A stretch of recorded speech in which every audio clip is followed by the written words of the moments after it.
Сәлем досым, сайт менеджменті шағын курсының 3-ші сабағына қош келдіңіз. Өткен сабақта біз сайт макеті жайлы, оның не үшін және қалай жасалатыны жайлы айтқан болатынбыз.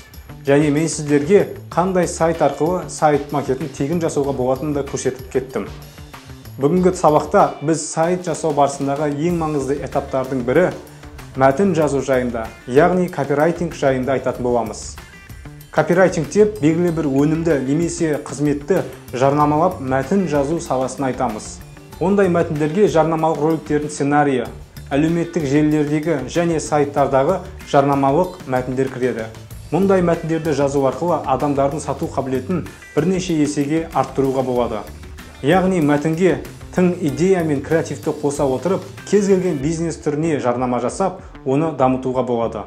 Жалпы копирайтингтің пайда болуы жарнаманың пайда болуымен тікелей байланысты. Копирайтинг саласымен айналысатын мамандарды копирайтерлер деп атайды. Копирайтинг бизнестің поэзиясы.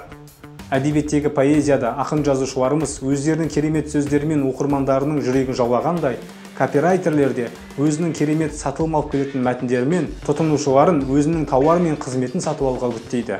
Алайда копирайтерлердің мәтіндері әдеби шығармадағыдай философиялық немесе лирикалық ой толғаулармен өзінің оқырмандарын шаршатпайды.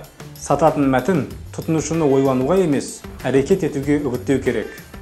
Бұл салада қолданылатын әдістер мен сөз техникалары өте көп.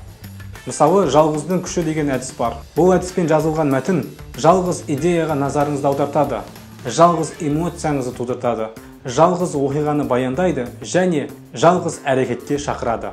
Сондай-ақ копирайтинг саласында 4U, 4P және тағы да басқа көптеген әдістер мен техникалар бар. Олар жайлы интернетте ақпарат жетерлік. Менен бір әңгіме болсын. Абай атамыздың өзі баласының қазасына қайғырып жатқанда оған бір кісі келіп, «Абай аға, тұрыңыз, халқыңызға көңіл айтыңыз» депті. Неге дегенде, бұл халықтың баласы, сіздің балаңыз емес деп жауап берген екен. Сонда Абай орнынан тұрып, халқына көңіл айтқан екен.